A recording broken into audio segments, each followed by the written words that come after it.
politics, sports, and more. Stream live on your smartphone and tablets and stay connected. It's pretty easy. Simply download NTA News app from your Google Play Store and you're good to go. NTA News mobile app. No access to real-time information.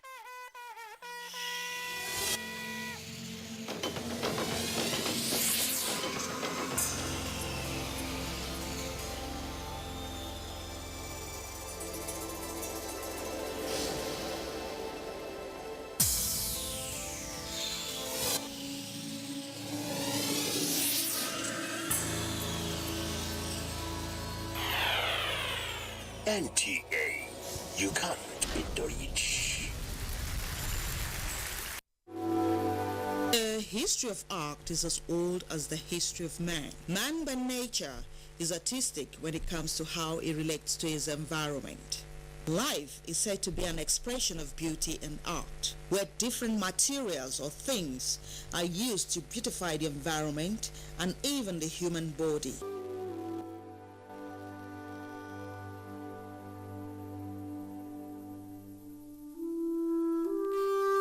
The beautification of the human body tells a story of different cultures, but one commonly found in this part of the country is the henna designs.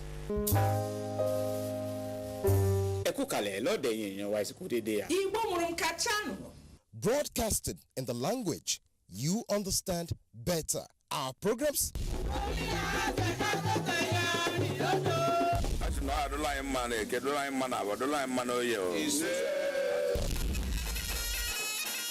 transmitting on the Star Times platform 24 hours.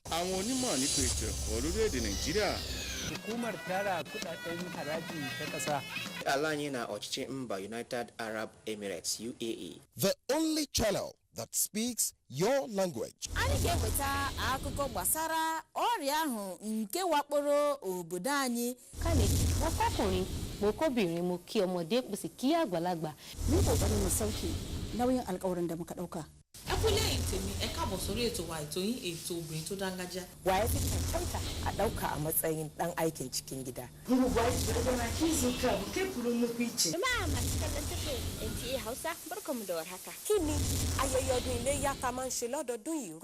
NTA, you can't beat the rich.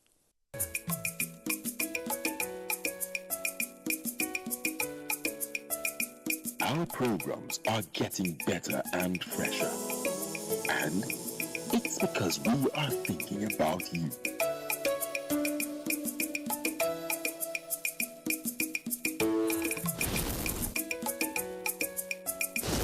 NTA is all about you.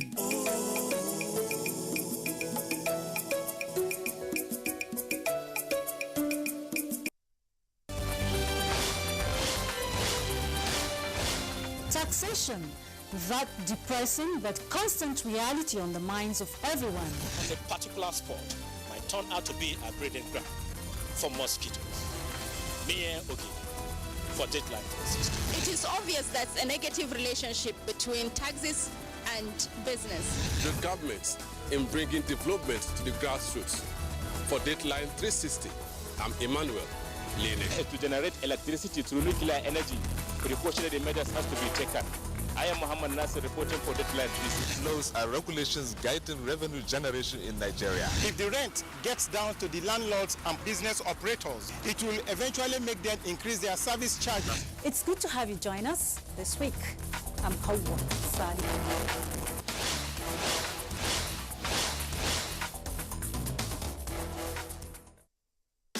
You are watching NTA, Nigerian Television Authority.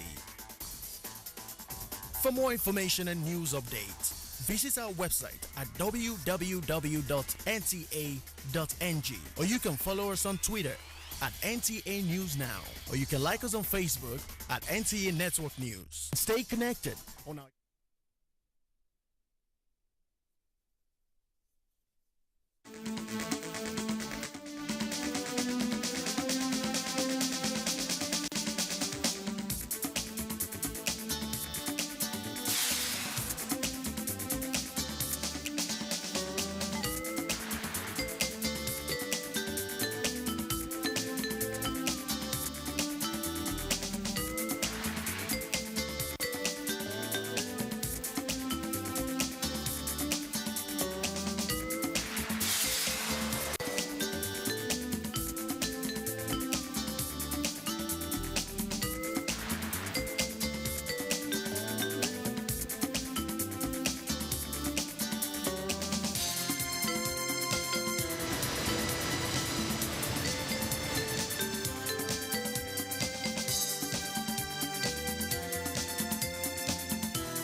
Hello and welcome. This is NTA Tuesday Live and I'm Cyril Stover.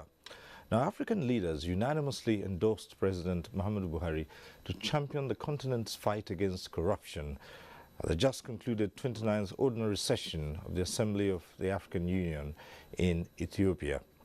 The recognition, many believe, might not be unconnected with the Buhari administration's commitment and success in the fight against corruption in Nigeria. Now, the African Union estimates that more than $50 billion is lost annually to corruption and other financial crimes across the continent. More worrisome is the increasing rate of corruption in spite of institutional frameworks in place to check the menace. And this is a trend developers say will change as President Muhammadu Buhari leads the continent's fight against corruption. Now, would this recognition scale up Nigeria's Transparency and Accountability Index? What is the role of Nigerians and Africans in winning the fight against corruption? These are some of the issues we'll be considering tonight on NTA Tuesday Live. But first, let's get to see this report by Makut Simon Macham. Many theories abound as to why Africa remains underdeveloped in spite of its acknowledgement as the most endowed and unexploited continent in the world. While some identify the lack of capacity to harvest Africa's natural and human resources as a problem, others simply put the blame on poor governance, insecurity and lack of peace, as well as lack of capacity in the area of science, technology and low level of education. As the blame game continues, it appears that many seem to be united on the theory that posits that corruption is the major bane of development in Africa as it affects any positive attempt to make living meaningful for the millions of people on the continent. The statistics speak for themselves. According to the United Nations Economic Commission for Africa, between $50 and $148 billion is stolen from Africa annually. Another report by the Thabo Mbeki High-Level Panel on Illicit Financial Flows commissioned by African Union heads of states and government reported that about $60 billion was stolen from Africa between 2001 and 2010. When one brings the picture home to Nigeria, the story creates further explanation on how much damage corruption has done to the country. A Chatham House report, for instance, estimates that at least $480 billion was stolen by corrupt officials in Nigeria between 1960 and 2004. Little wonder there is widespread anger over the mind-boggling figures of monies said to be recovered from some public officials under the fight against corruption by the Buhari administration. Indeed, the president had during the campaign vowed to fight corruption to a standstill, as he believes that if Nigeria does not kill corruption, corruption will kill it. The fight against corruption in Nigeria has been relentless and led to the recovery of billions of naira and ongoing prosecution of suspected looters of public treasury who at different times are said to have carted away monies meant for development purposes. Now the efforts of the Buhari administration has not gone unnoticed, both at home and abroad, despite resistance by beneficiaries of corruption who are bent on discrediting the fight. The African Union, at its 29th Ordinary Session in Addis Ababa, Ethiopia, unanimously endorsed Nigeria and President Muhammadu Buhari to champion the theme for the next summit of the organization, which is winning the fight against corruption, a sustainable path to Africa's transformation. So what does this endorsement mean to Nigeria and the fight against corruption? Has Africa woken up to the reality of tackling this monster which has stalled development over the years? What changes can we expect soon? These are some of the questions our guests will be providing answers to on Tuesday Live. I am Makut Simon Macham, reporting. And that report sets the tone for tonight's discussion. I'll go ahead to introduce our guest to you. We'd like to welcome to this program Senator Sheikh Hussaini, who's Chairman, Senate Committee on Local and Foreign Loans, and Deputy Chairman, Senate Committee on Foreign Affairs. Senator, thanks for being here. Thank you for having me. We'd also like to welcome to this program Jeffrey Oyama, Minister of Foreign Affairs. Minister, thanks for being here. Thank you very much. We're joined tonight by Alhaji Isa Ozi Salami, former Nigeria representative on the African Union Advisory Board on Corruption, and also a former board member of the ICPC. Thanks for being here tonight. Thank you very much. Let me also welcome Dr. Musa Olaofe, who is of the University of Abuja, is Chief Imam Ansaruddin Mosque in Wuse. Thanks for being here. Thank you. Right. We're also joined tonight by Ibrahim Garba Wala, he's a lawyer and national convener, Citizen Action to Take Nigeria Back. That's a civil society organization. Thanks for being here tonight. Thank you, sir. Right. As we always do every Tuesday, we acquaint you with the procedure on this program. At the appropriate time, you can get to be part of the discussion in the studio. The various platforms will be on your screen. We advise you to take advantage of them. However, for those who will be calling in, we say this every Tuesday. When your call gets through, do us a favor, turn down the volume of your TV set. Just reduce the volume. That's the way to avoid a hurlback or an echo. Just turn down the volume. And the best way to know your call has been passed through is you'll see your name appear on screen. Once you see your name on screen, it means your call is through to the studio. Just go right ahead with a question or comment. Don't bother about the greetings. Just go straight on and keep it short so others can get on the platform. So once again, welcome to NTA Tuesday Live. Let's begin from the very top. Well, the news broke out that President Buhari had been endorsed to champion the fight against corruption on the continent of Africa. Senator, how did you feel about that? What was your immediate thought? Thank you once again. Well, the very fact that President Muhammadu Buhari has been endorsed to champion the cause of anti-corruption in the continent, first of all, it is a honor to the President. It is also a honor to the country. It is also an appreciation of the effort of his government in terms of uprooting the evils of corruption in this country.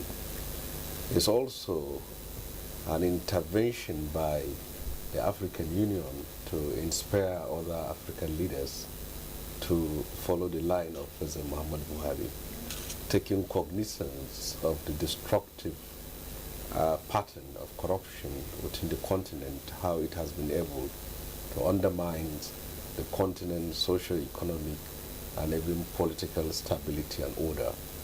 And the very fact that President Muhammadu Buhari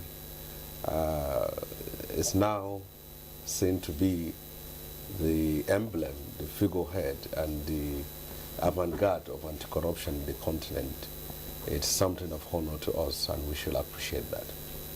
All right. Minister, what's the impact of this?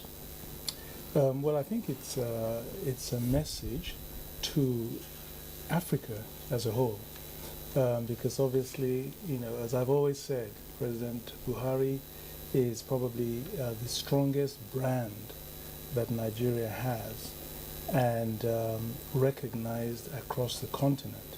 So the fact of choosing him to be the champion, anti-corruption champion, I think it's a clear message by African heads of state in the framework of the African Union to the people of Africa that we are really serious about engaging with this, you know, very important and very sensitive topic for Africa. So, so I think it's good. I mean, if you think about it, if somebody else had been asked to be the champion for this theme, it wouldn't probably have had the same impact, the same credibility, and the same resonance across the continent. So, so I think it's really good for Africa. And of course, as the distinguished senator has said, it's also a clear recognition of the qualities of President Buhari, and I think also an acknowledgement of the impact that the anti-corruption program that he has for this country has been, because you know you also have to walk the talk, and it's very easy to have a program or for leaders to talk about anti-corruption, but I think that the difference here is that you have a leader who is actually walking the talk and living the talk. And I think in this context, something that I always find very interesting as to how little publicity is given to it is the fact that he's probably the only African president that, on assumption of office, has actually taken a pay cut, you know. And I think very often he's not given sufficient credit for that, which in itself, you know, is a message that it's not about money. Thank you. Okay, that would be a new one to so many people. But let's come to Alhaji Uzi Salami and start with your opening comments. And we have provided a champion, the fight against corruption. What does that say? What does it make you feel? Well, I feel very vindicated because I was privileged to be at the ordinary session of the African Union Advisory Board on Corruption, where this initiative was commenced.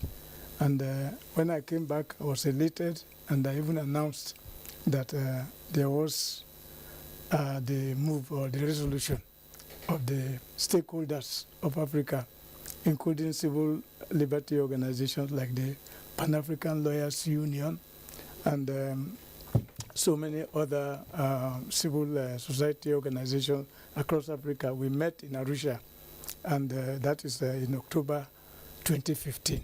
And we decided that if the fight against corruption must be properly positioned and purposely fought with all the energy that it requires, then there's need for a champion.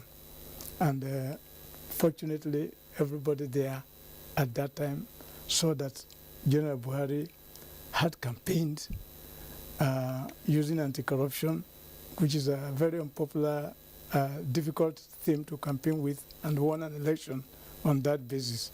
And then when he started, some of the moves that he had taken impressed everybody there. And the first thing that happened was that the Pan-African Lawyers Union actually brought their conference to Nigeria, and the theme of that conference was combating corruption, the role of the legal profession in Africa, just because of the coming to power of General Buhari and the circumstances and the emphasis that he placed on corruption. So it is the process that we started in that African Union Advisory Board that now went to the Council of Ministers and then to the Council of Heads of State, and we're happy that they have endorsed it finally. And I think it's logical and it is purposeful. All right. So let's hear you, Dr. Musa Olaofe. Well, if you look at President Muhammad Buhari in his inaugural speech when he assumed office, he said on that day, I belong to everybody, and at the same time, I belong to nobody. From there, you know that he's ready to fight corruption.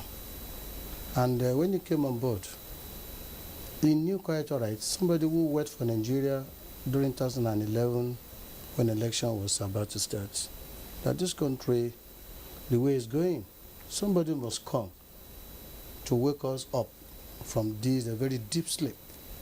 And as God will have it, he came on board, and he has started doing a very good work.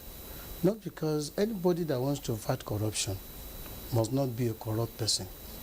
And that is why we can be able to see it clearly that award or no award, God has given him that award for fighting corruption in Nigeria, and is ready that if that is the only thing he will do for this country, he's ready to do it, and he's doing it. And that's why you see that everybody, religiously, economic-wise, politically, everybody is being very careful, because good name is better than anything. That once you are corrupt, and you can see that that corruption is taking a very low level in Nigeria. That everybody is running away because you don't want your name to be named, and you don't want anybody to harass you. And then even when he came on board, even without even talking, those who believe that I have money with me, it's better for me to go and declare myself before many things happening. So we can see that this award is a welcome one for the whole Nigeria and the world at large, because he deserves it. Okay, thank you very much. Many issues you've raised here. And before we go to them, we still have Reverend Garba who will give us his perspective on this. Thank you very much. I may want to start by correction and impression. Probably I look like one of the lawyers you know. My brother, particularly Mr. Boala from the Northeast. I'm from the Northeast as well. But I'm not a lawyer. I'm one of the members of the civil society organizations. Just to correct that.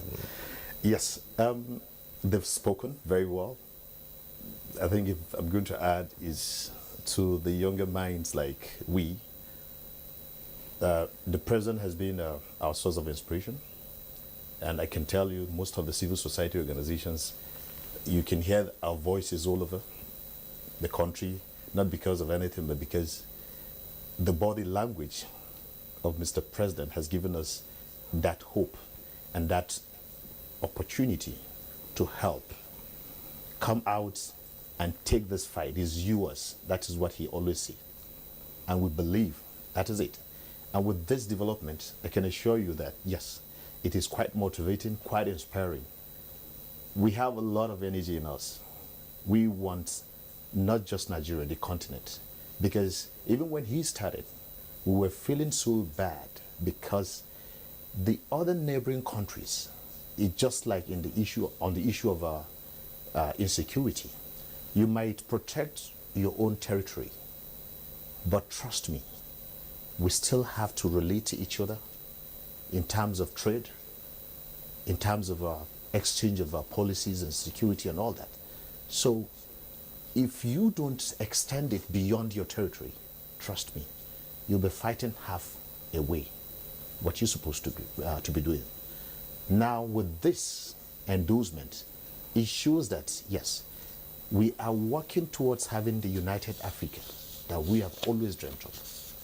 And as such, we are not only celebrating, but we're putting our hands together to ensure that all other civil society organizations will sit up. Let us extend our voices across the continent so that when there's peace in Nigeria, there's peace in Africa. Because it is a common saying that once a businessman succeeds in America, he succeeds in the world. Same here. If a businessman or any initiative that actually flourish within Nigeria, it is as good as flourishing across Africa. So President Buhari, in the fight against corruption, it is a success to Africa. And we are ready to take it more than that. Thank you. All right. Expectedly, with President Buhari being the figure out there to drive this fight against corruption in the African continent, it does mean that that's Nigeria taking a leading role. But the question here, I think, would be, how will this role be performed? Seeing the very many faces of corruption, and let's even take Nigeria as an example here. It's way, way tough to prosecute this war against corruption, even in Nigeria. Now we're looking beyond Nigerian territory. How will this work out?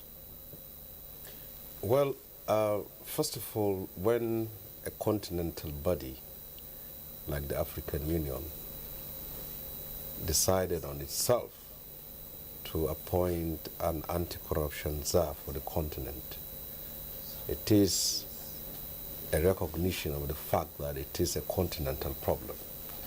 And it is also an acceptance of the reality that it is impossible to stamp out corruption in one country when other countries are deeply involved in it.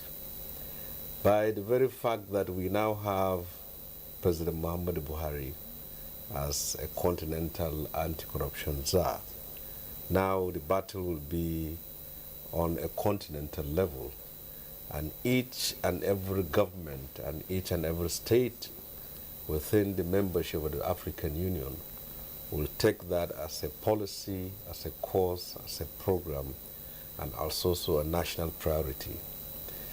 There are different type of governments within the continent. Some are democratic, some semi-democratic, and some are outrightly dictatorial.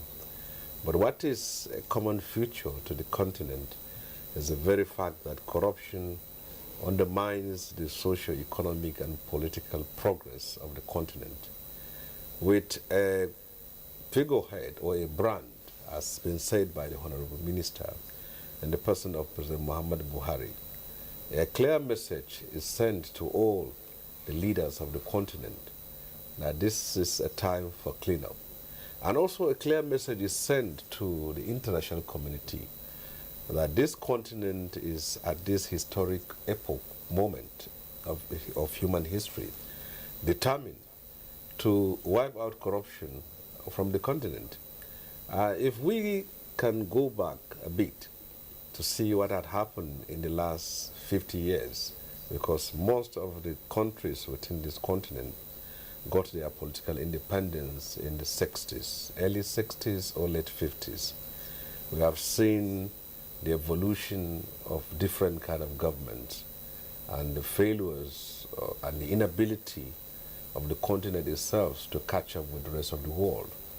You can't compare the progress, economic, political, and social with this continent and what is happening in Asia and Latin America. And it has been observed clearly that corruption is a major factor that impedes our progress as a people, as a black people in the continent, also as a part of the global community.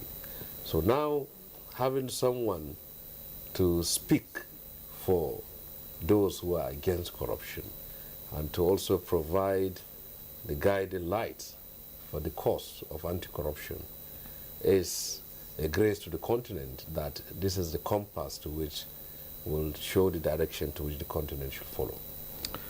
All right.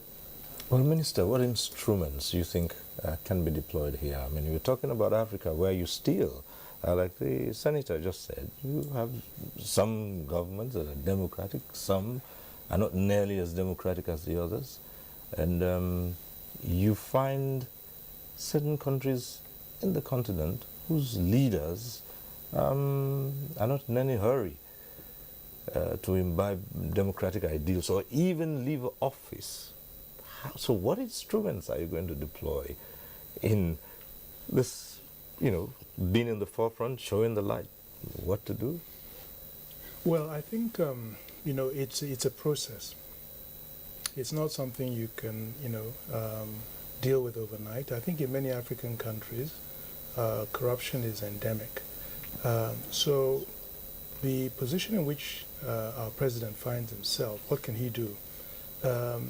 Essentially, I think the first thing is going to be communication and messaging. You have to get that message across, and of course, when you have a respected figure putting that message out there, that's already something. Now, the fact that, as the distinguished senator has said, it's a continental body that is taking that step, I think it also tells us something about where Africa is today. And it's basically that, and I saw this myself over the last year and a half at the African Union, I get very much the sense that you're having a critical mass of African leaders who are really stepping up to the challenge of real leadership and good governance. Why do I say this? I say this because first and foremost, they've all come together and decided that we needed to reform the African Union itself, and have taken some concrete measures to that end. And they are becoming much more engaged personally in the transformation of Africa.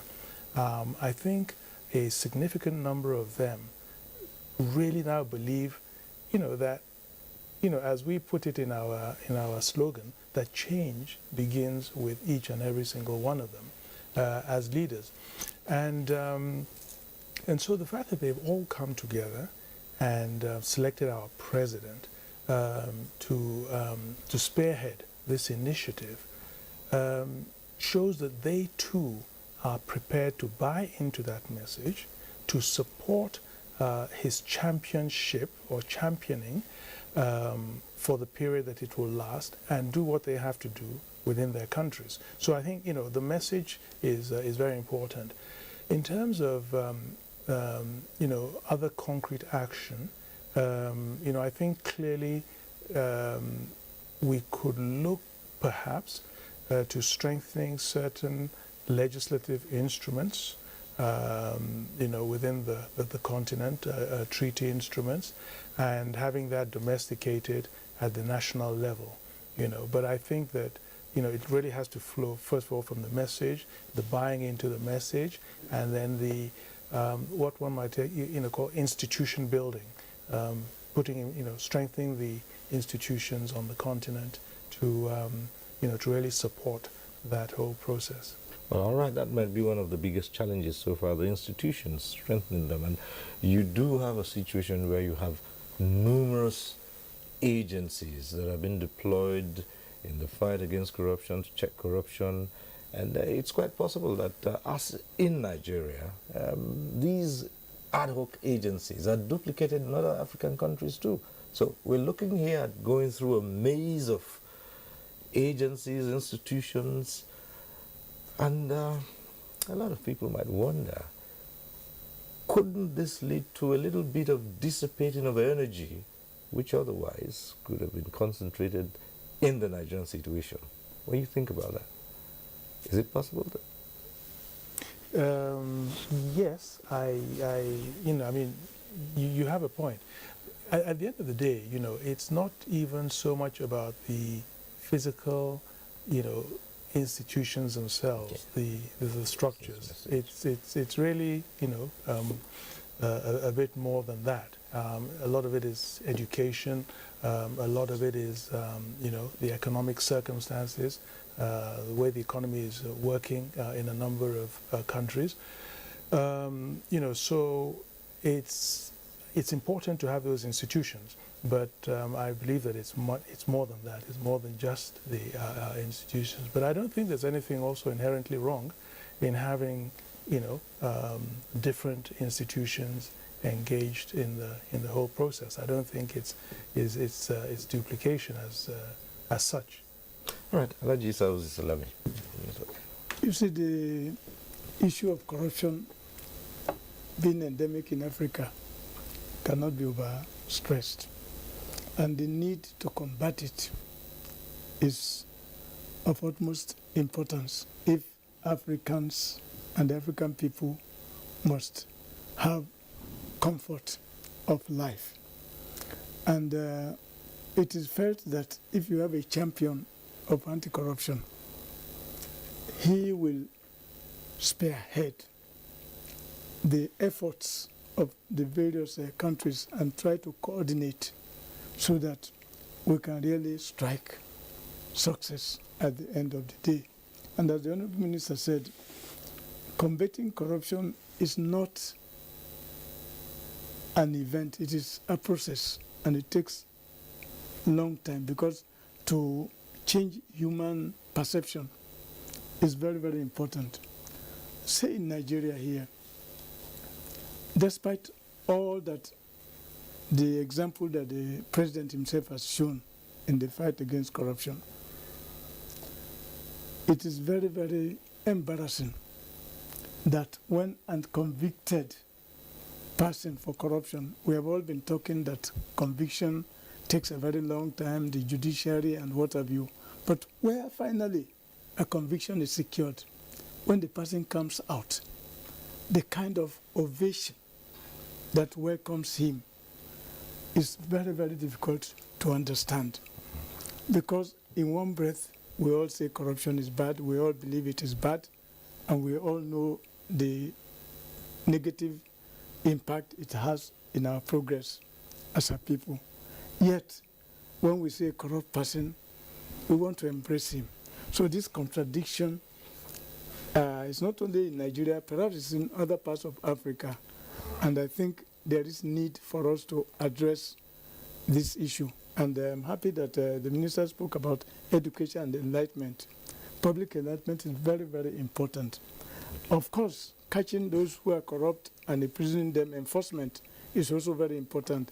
But most importantly is if we can plant it in the people that corruption is bad and it is not welcomed, I think it is going to have a lot of impact on even those who want to go into corruption. Okay. Well, the lines are already open and we have our first caller tonight, Peter, who's calling in from Abuja here. Hello, Peter, go ahead. Good evening, sir. Good evening. Yeah, I've listened to the program. As much as I appreciate the contribution of the panelists, particularly the civil senator and the citizen action. Quite all right. I want us to understand that Nigeria is in the forefront of African affairs. For the corruption to be successful, we have to make sure that it achieves a reasonable success in Nigeria for other African brothers to compete. So we have to tidy up that of Nigeria first of all before we start extending beyond the borders. Let's tidy up that of Nigeria first because it's an adult task. The president is facing a lot of challenges. So we don't fight more than we can chew. Let's sort out Nigerian problems first so that other African countries will. Oh dear. All right, Peter.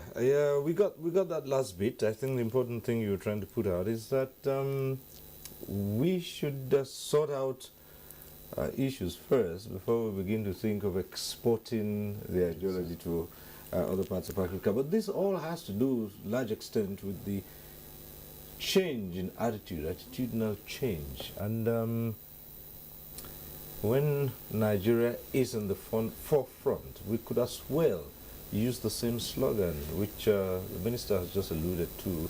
The change begins with me. If we're extending this to the continent, so let the change begin with Nigeria.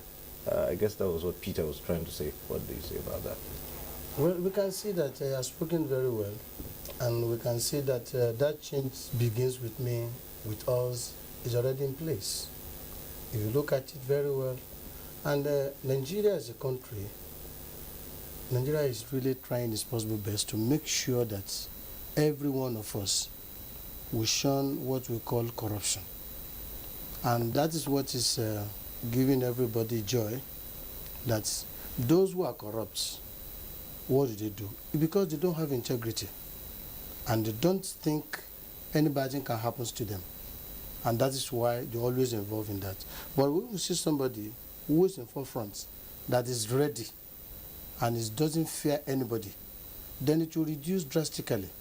And if all of us can support such people, for example, people cannot eat fine, people cannot move freely, and those who are corrupt, they go about everywhere, enjoying themselves. And Nigerians are crying. And you know, when this issue of corruption begins, and Mr. President says he's ready to fight corruption to the last, you know, and you can see that Nigerians are happy. Because in the olden days, the issue of corruption, Nigerians are not corrupt. Even when you leave your money somewhere, you can still come back and take that money. Now, human beings now, they carry them away and they must get money before they return them back. Now, where are we going to? If you go to, even outside the country now, this fighting of corruption has given us a very good name. That Nigerians are really trying. President Buhari is really trying. Others are really trying. Then that changes begins with me is working. It is in everywhere. Then when we continue like this, it will be reduced drastically and everybody will enjoy it. So by the time we have zero base on corruption, everybody will enjoy. The issue of, the president has really tried, let's be realistic. The issue of TSA is part of it. That let the account, every account, let it be under single one umbrella. Let us see where the money will be going up and down. Then you see people crying that we don't see money again. What type of money? Is your salary not complete? Or you want additional money? Then during December, whereby people say, yes, we need to pack the remaining money and make sure we settle ourselves, they return money back to the treasury. Why some people are not happy? Then how can you return money to the treasury whereby we are still here? But have you forgotten that not everybody works? Some people they don't have the opportunity to be a civil servant. They're a businessman and they don't see money. You are working, you are seeing money, and then you are still complaining. So if somebody is there that if you take 1 naira that doesn't belong to you, you are going to jail. Then Nigeria doesn't like jails because we like freedom. So for anybody to go and put us in jail, we need to be very careful. And that is why you see the whole thing is going down drastically. So charity begins at home. We have started this. It is when we started, like that man that asked question, that they should look for where Nigeria should start first. We have started. And it is when that's example seen in Nigeria that is everywhere. That's the reason why we are giving that award. That award is not for President Buhari alone. It's for the whole Nigeria that we are not corrupt. Okay, back to the phones. We have calling in from Benue, Thomas. Thomas from Benue. Hello. Hello? Yes. Hello? Good evening, Thomas. Go ahead. Good evening. Hello? Yes, go ahead, Thomas. Yeah, good evening, Sir. Yes, good evening. Go ahead. My contribution is that I'm very happy. I'm very happy that our president is recognized and the African Union. I am happy that he's recognized by African Union and he should keep it up. The corruption. And fighting corruption for Nigerians, we make Nigerians to live happily. Stealing of money should stop. Nobody should steal money. Government money should not be stealing. So I am happy today that our President Buhari is recognized, and it's a welcome development in this country. We thank God for that. God should bring in home peaceful. God should heal in and let him come and continue the work for us in Jesus' mighty name. Thank you. Right. Thank you, Thomas from Benue. Well, what's the kind of message that Nigeria should adopt here in leading the anti-corruption fight on the African continent? Well, I think when I was listening to individual coming up with an instrument to be deployed, particularly narrowing down to reorientation of Nigerians through the campaign slogan known as change begins with me, I felt they were talking to me as a person, because we're here celebrating one person, the president. But the question is, what about me as a person? What about the minister? What about the senator and the dignitaries here? This is not about an individual. It is a collective thing. It is a collective effort that will reflect to the continent. Now, we have lots of crises within. Quite okay. The administration has set the tone. Everything is going on. The consciousness is there. People are pricking their conscience to, you want to leap, you look at it very well, because who is watching you? But the issue here is, we have the leaders, particularly the political class,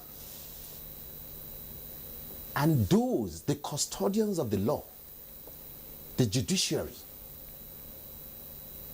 If not for the image of Mr. President as a person, we cannot sit down here and be talking about the success recorded.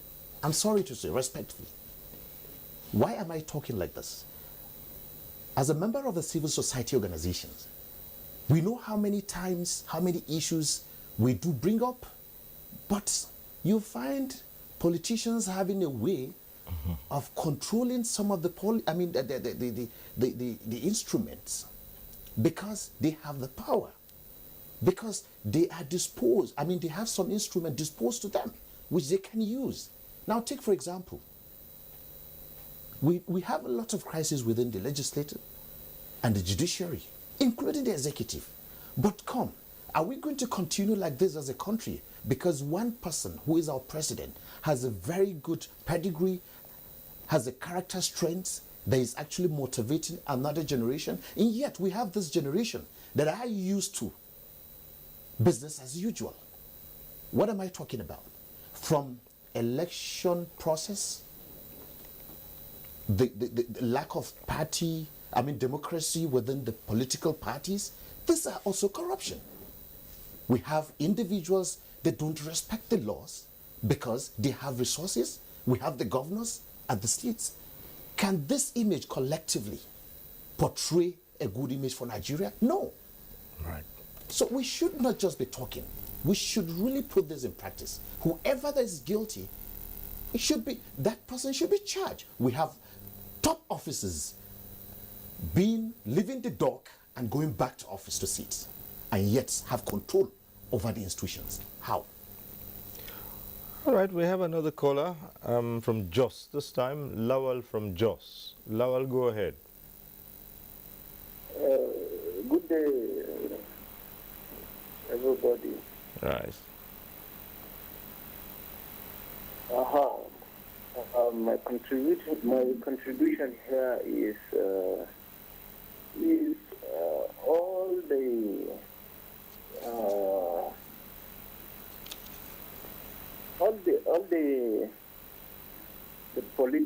politicians please should be, always know that we are the one who we are the one who made them there, and they have gone there to serve for Nigerians, for us.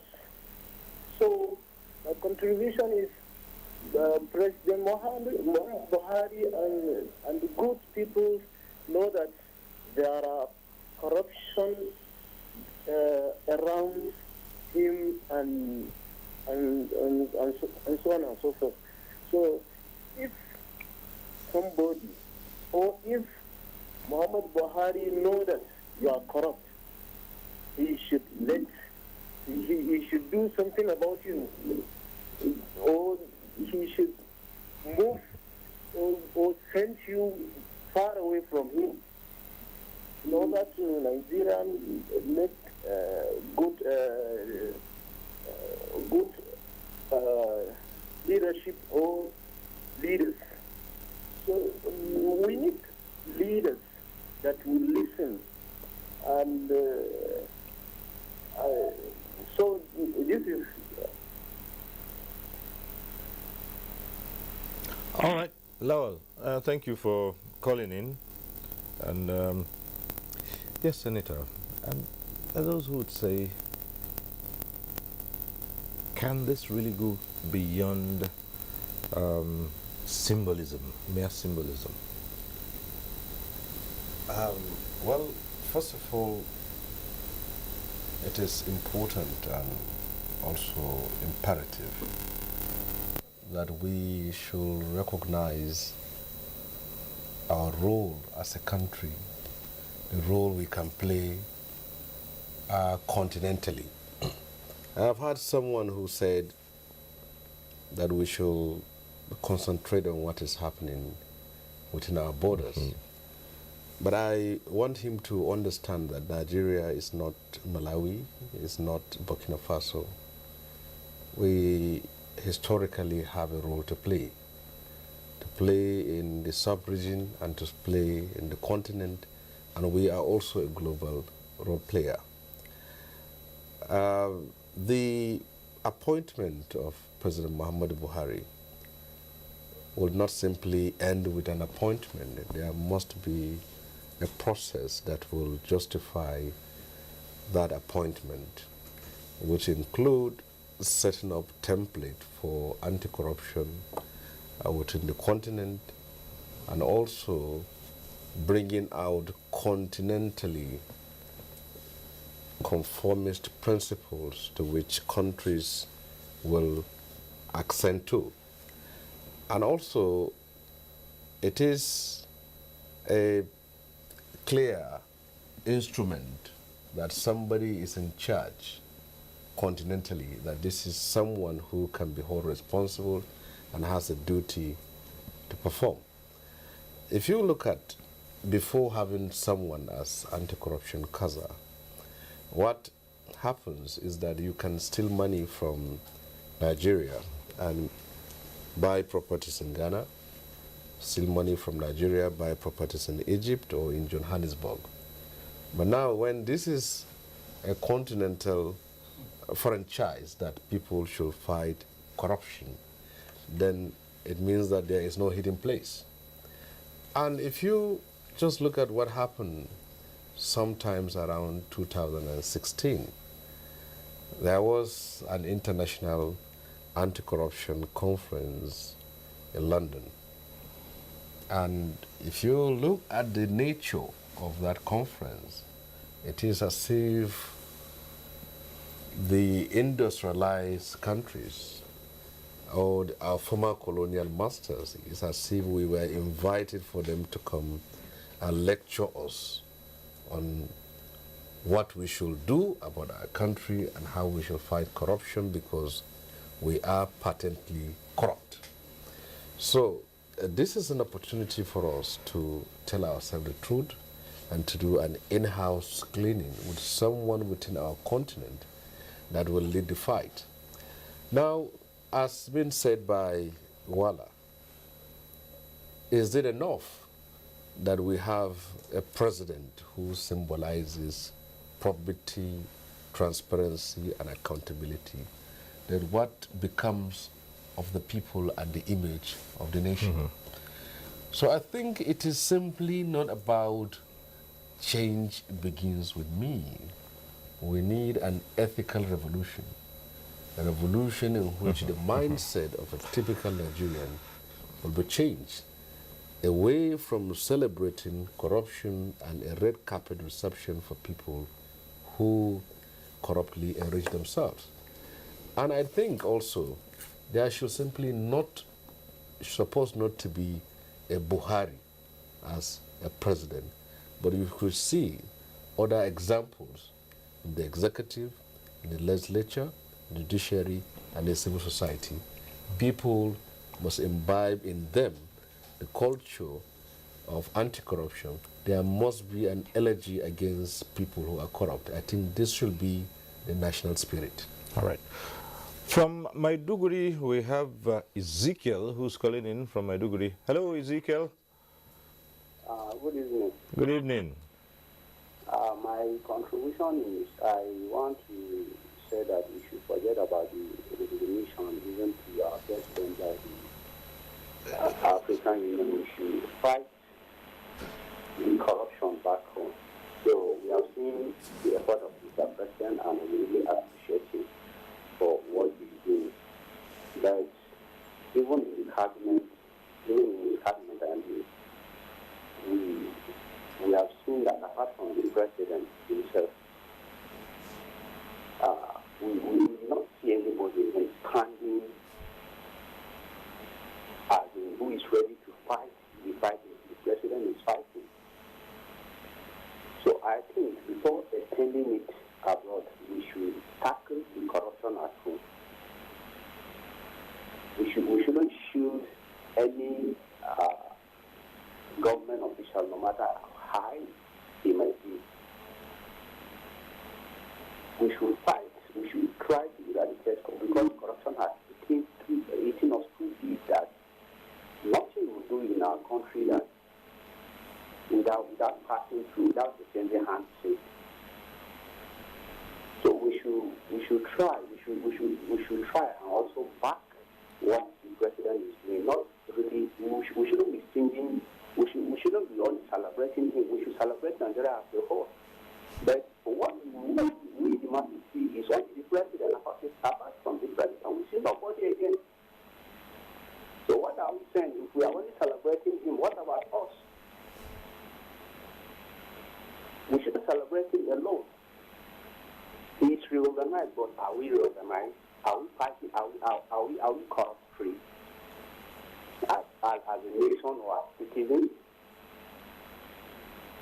But the fact that what we see now is if somebody who is in party A comes to party B, he becomes a saint. So we should fight it to the extent that we, the citizens, or we, the masses, will believe that, yes, they are fighting corruption. We appreciate the effort of Mr. President, and we are really happy for the resolution given to him by the African Union.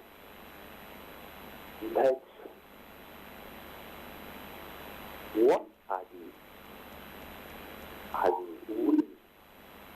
the citizens or those in the cabinet doing to assist the president in fighting the corruption? Are we folding our arms to watch to what extent the president will fight the corruption? Or are we just singing it as a song, then allowing him to carry the whole lot? It will not work that way, except all of us put hands in order to fight the corruption now. Thank you. Right. Thank you, Ezekiel. Senator, let me just stay with you for a while longer. You heard Ezekiel's opening comments. He'd rather we forgot about, leading anything on the continental level and just deal with the issues at home. Well, it's what I have said earlier, that if you happen to be a Nigerian, you are in a country that has a continental responsibility. And you can't fight corruption only within your borders. If you said you should only fight corruption within your borders, you need to understand that a large chunk of your national resources was stolen and taken to countries in Switzerland, in Panama, in countries of the world. So what do? Do you only recover the ones that are within your borders? No. So if the corruption fight need to be effective, you must create a buffer around your country. And that buffer is to ensure that what you stand for, also countries within your continent also stand for. Our fate as a people is tied to each other.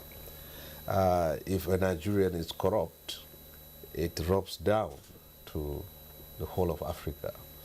And if Africans are corrupt, it rubs down to Nigeria. If today a black man is treated badly in, say, Britain or United States, it is the whole of black people that are affected by that kind of racist outrage. So as far as I'm concerned, I believe we should take this in good light, that this appointment is in the best interest of our country as it is in the best interest of our continent.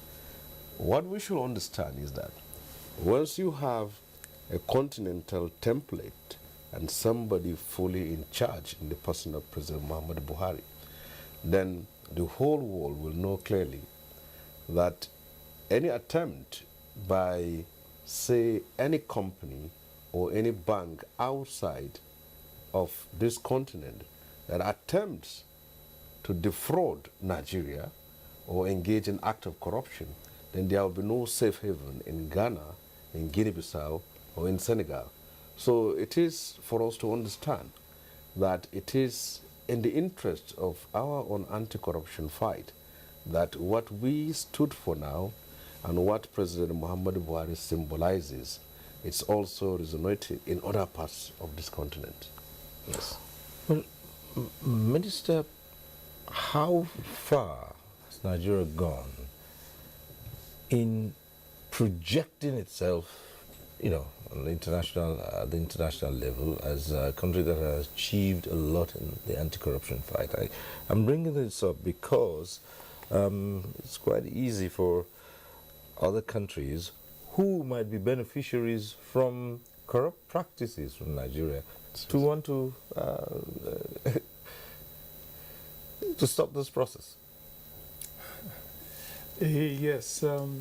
Well, the first part of your question, how far have we gone in projecting this image of fighting corruption?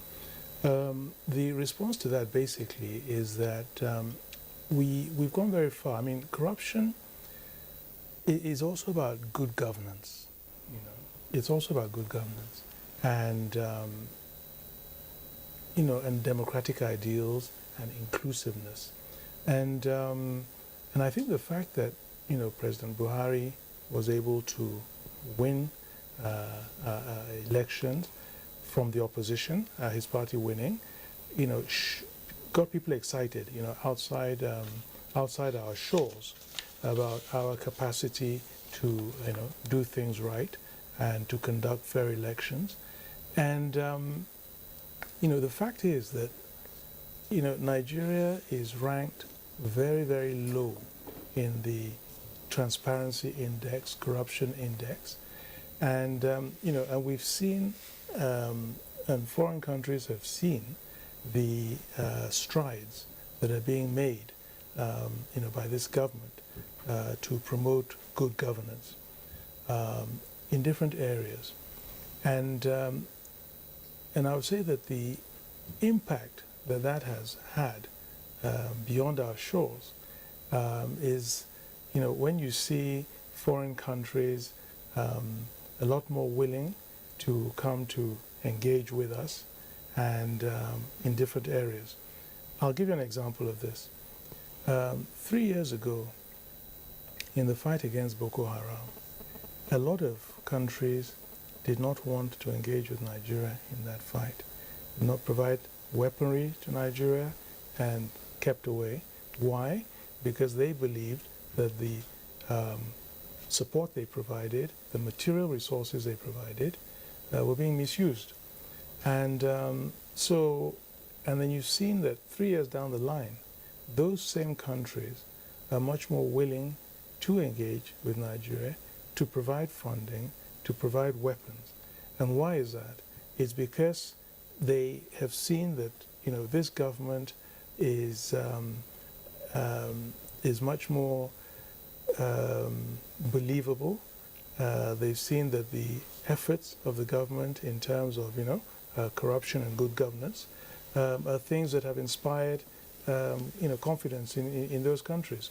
So I think in terms of the impact and the effect across our borders, this government has been successful in that, and I think that there's a much more favorable, perception of Nigeria, and in this context, again, we've seen that President Buhari has been able to put the issue of anti-corruption at the top of the international agenda, and I think this is a recognition of of what we're doing here in Nigeria. So, for instance, in the UK, you had an international conference on corruption, which you've never had, and I think it was not a coincidence that it was during the time of President Buhari, and it was not a coincidence that the former Prime Minister of the UK, David Cameron, invited President Buhari and made him a principal actor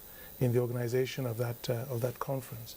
So, in response to your question, essentially, yes, the anti-corruption fight and measures being taken in Nigeria is resonating positively in the outside world. All right, we'll take a short break here. When we return, there'll be more on how to project the anti-corruption stance, which is getting recognition beyond the borders of Nigeria, and Nigeria piloting the fight against corruption on the African continent. So stay with us on Tuesday Live. We'll be back shortly. Nigerians, Our fearless officers and men of the Nigerian military are winning the war against Boko Haram. Today, all occupied territories have been recovered and Boko Haram has been degraded. Our affected brothers and sisters are getting their lives back. However, they are now after you and me. In our mosques, churches, schools, motor parks, markets, entertainment centers, and public gatherings. Be vigilant. Be security conscious. Report suspicious persons, objects, and movements to the police and other security agencies. The security of our nation is a duty for you and me. Nigeria, unite against terrorism. This message is brought to you by the Federal Ministry of Information and Culture. The struggle for independence had been a long and our founding fathers and compatriots sacrificed their comfort and even shed their blood. We cannot at this point in history afford to spirit away their sacrifices for immediate but temporary gains of today. Let us emphasize what unites and not what divides us. Working for the unity of purpose with a stronger vision for a better tomorrow. NTA, growing with the nation. Nigeria, the only country we can train with remarkable potentials to excel. Let us believe in ourselves and change our attitude for the sake of our country and generations unborn. Let us revive our cultural values, which are our essence as a nation. Let us renew the spirit of patriotism and hope in our dear country. Do not take or give bribe. Be punctual always. No more African time. We can't expect to be global citizens and operate on African time. Join the queue. Insist that people are attended to on a first-come basis, no matter who they are or where they come from. Nigeria, good people, great nation. Make you report any crooked person, object or wakajube movement to police and security agent demo. The security of our nation now work for all of us, plus including me and you. Nigeria, make we unite against terrorism. Now, Federal Ministry of Information and Culture bring on this message.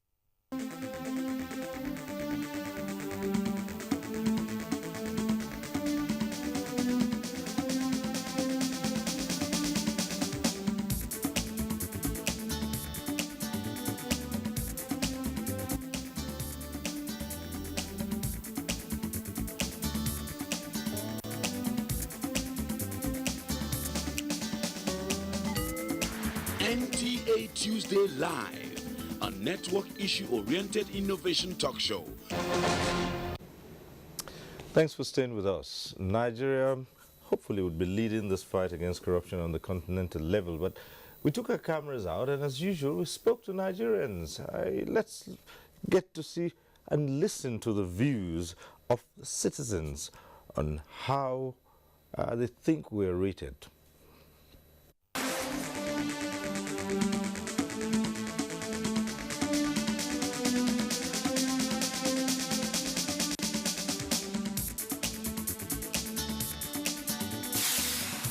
Nigeria holds a strategic position in Africa. So if the whole African country deems it necessary and very important to nominate our president, the president of Nigeria, to lead the fight against corruption, looking at it from a patriotic point of view, I think it's a very good one, and I'm highly in support and I appreciate their effort. Secondly, the fight against corruption must start somewhere. By extension, the body language of the president denotes that our foreign policy is thrusting towards fighting against corruption. So it's a welcome development for him to have been appointed. I think African leaders have recognized his relevance, recognizing the relevance of Nigeria and making us to lead the center stage in the fight against corruption, given our population and strength. It's a good direction. It's a new dawn for Nigeria. there's been a lot of corruption going on at all levels, not just at the leadership level. At every level, you see corruption everywhere you go. But at least we're singing a different song now since President Muhammadu Buhari came into government. Change begins with you. It's whatever you want to change, you change. It's not about, it all begins with me and you. If I correct my own, the society will be fine. It's a thing that has been long expected from the international community and the world in general. President Buhari has been a dogged fighter in respect to corruption, trying to eradicate corruption from this nation of ours. I think since he's coming into office, it has been known and seen from all indications that he's a dogged fighter against corruption. And if they have recognized that fact, that means we are really moving somewhere. And from an obvious fact, the handwork and the proof of what he has been doing is showing in every part of the economy. As a non-corrupt person, I think that nomination is a plus to him, to make him take it from Nigeria to Africa as a whole, not just Nigeria. I think he has done well in fighting corruption. He has done well. It's a plus to him.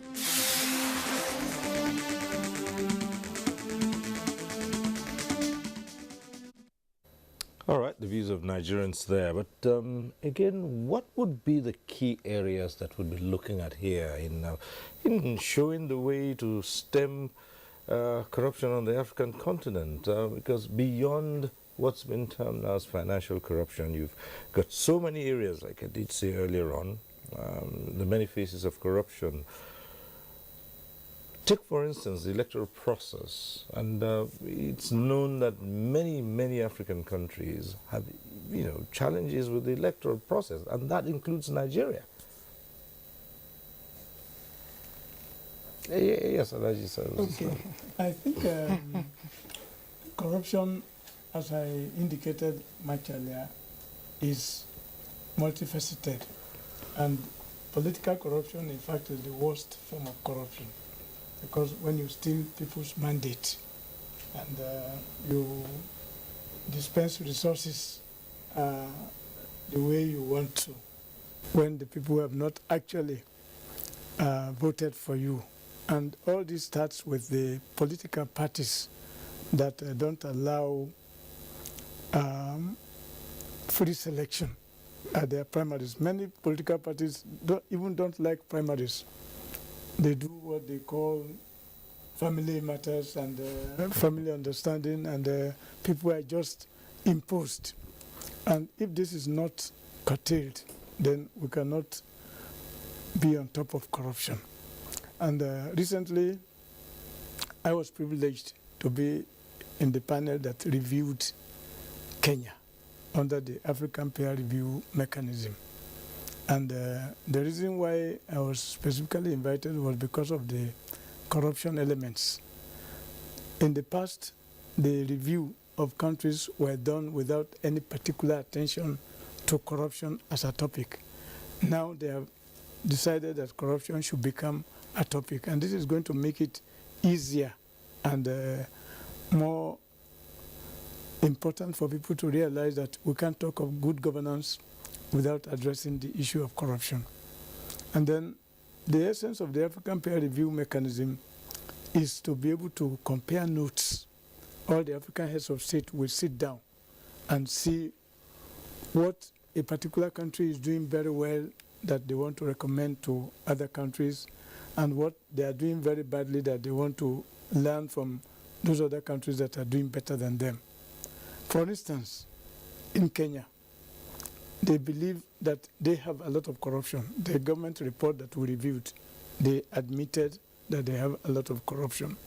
But what is very impressive is the fact that they are taking steps to address that corruption.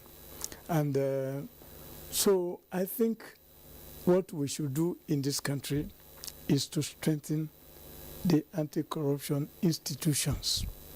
We need to give them substantial funding. if we look at the amount that is stolen, and we look at what the anti-corruption bodies are given in this country, and this is the same story all over Africa.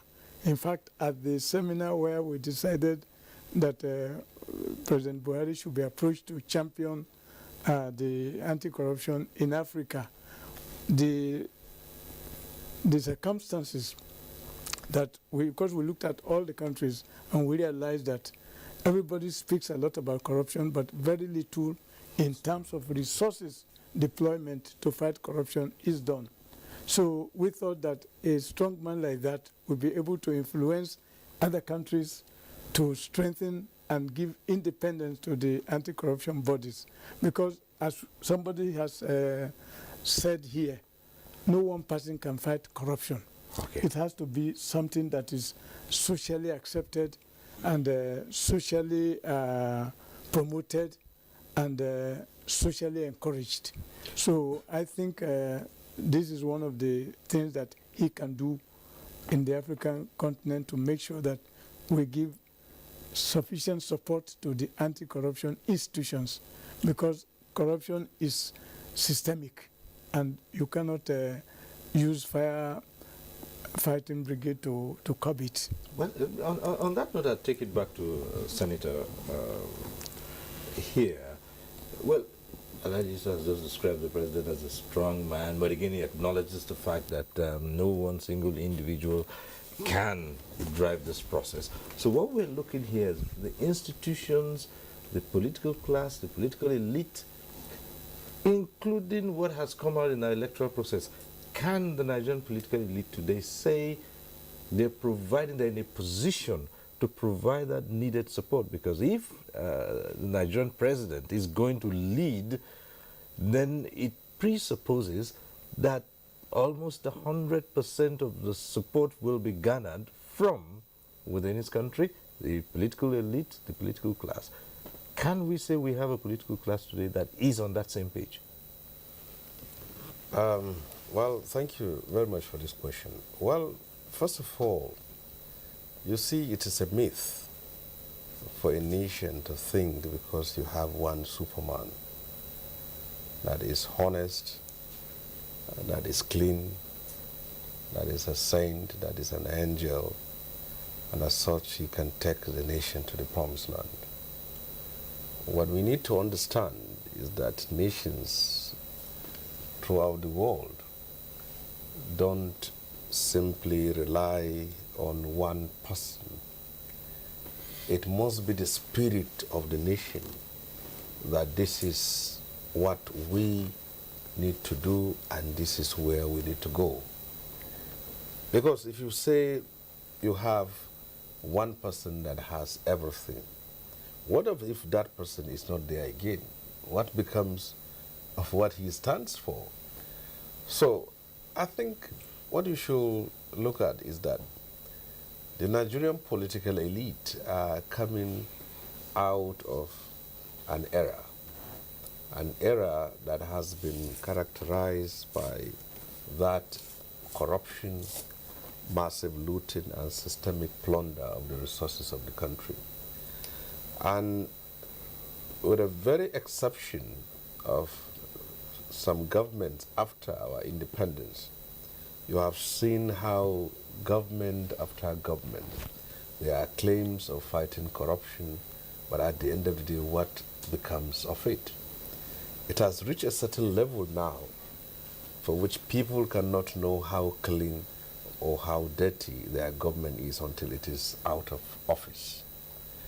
So the political elite need to understand clearly that if we are going to have a nation to which they will live as an elite, then that country must function, and it cannot function on a certain premise where a clique, because of the privileges of political power, amass the wealth to themselves and their family members and impoverish the whole country. So the political elite should understand that their survival, their existence, and even as a class, is dependent on the existence of the nation. Why most times you find a differentials between what a leader stands for and what the class he comes from stands for. Is the absence of ideology in that fight. There must be an anti-corruption ideology to which we should subscribe to. Subscribing it as a party, subscribing it as an institution, subscribing it as a state. This is what we need. Yes. Right, we have another caller from Abuja here. Just go right ahead. Hello? Good evening, gentlemen. Yes. On the floor. Yeah, I want to first commend Mr. President for the fight against corruption in the country. Nevertheless, we still have a long way to go. If we look at the issue of the joint account between the state and local government, because the basis of establishing a local government is people. The local government should provide basic social amenities to the people, but that allocation had been hijacked by the state government, and that also hindered the development of the local government. So if the presidency or the federal government can find a way that local government will have their own allocation so that they will develop their own community. At the same time, the civil society organization should collaborate with the CVOs in the community to create more awareness that the corruption is not only in the federal level, there is corruption also in the state and the local government. Long life Nigeria and long life our state. All right. Thank you very much, Dimeji. And that's the point at which Dr. Olaofe comes in to give us this perspective. How do you begin to galvanize this support? Because yes, you have a champion, you have a strong man, you say, who's there. What's happening to the other not so strong men who should be providing the strength, who should be the fulcrum of this strong man there? Well, if you listen to the distinguished senator and others, distinguished people here, they have spoken very well. You see, we cannot fight corruption alone. Mr. President cannot do it alone, and it has to be the work of everybody. Because once the top is nice, I believe what will follow will be okay, if they are willing to do so. In 1984, President Muhammad Buhari came with an idea, that is war against indiscipline. Then Nigeria, that corruption is not as strong as the way we see it now. It's only because we are not disciplined. So he came with that idea that since there is no corruption, it's only we are not disciplined. Then war against indiscipline came on board. Then we became disciplined. Now, after that one, then the issue of corruption, do it, nothing will happen, came on board. Things were going on smoothly. You pack this one, you pack this one. Until, you know, it is everywhere. And it is not something that only one person can fight, as we have been saying. But we need to have one thing in mind, that if Nigeria is good today, everything in Nigeria will be okay. But if corruption has cleared everything, that you don't even know whether you can survive or not, then it will affect everybody.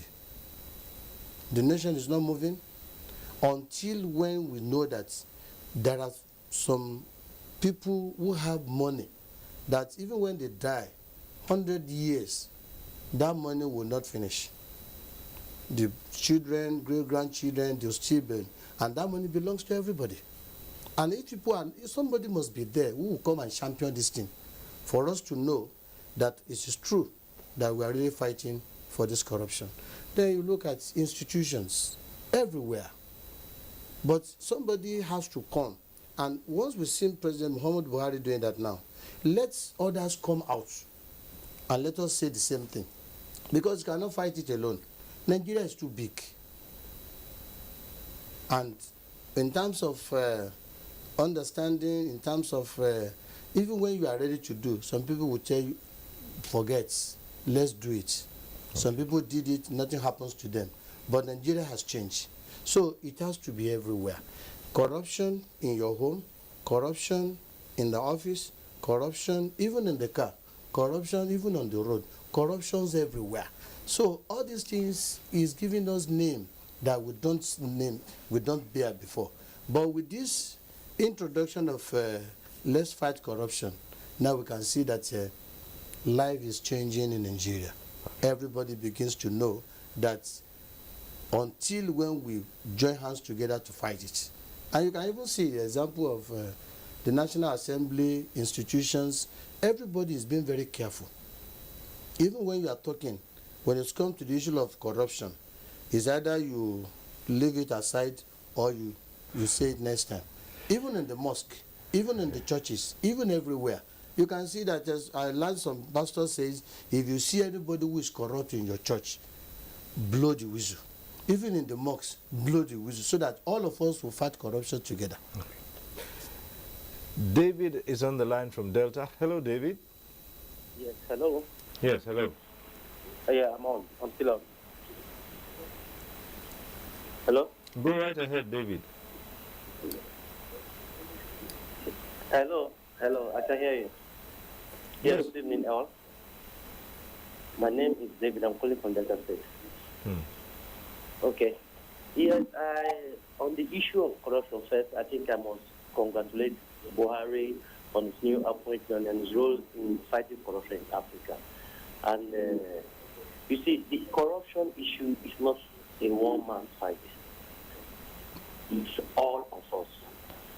The corruption issue, we are all involved. One way or the other, we are all involved. So Buhari cannot fight that fight alone. We all, from the head to the grassroots, we must involve in fighting corruption. It's in our daily life. It's our way of life now. And we must do everything possible to stop it. Look at children. What is the hope of the unborn Nigerian child today? Nothing. All the systems are down. Our educational system is down because of corruption. Our local governments are down because of corruption. Many of these that are down is because of you and I. So one way or the other, we all must put our hands together to make sure we fight this fight against corruption. If we don't, we have no way forward. So first, let me congratulate our President Buhari on his fight against corruption, and I know by the grace of God we will get to a better place for us all. Thank you. Right, thank you very much, David.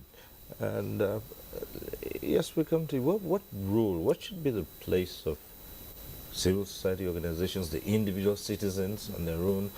Because what it does seem is the responsibility is on Nigerians, the Nigerian people.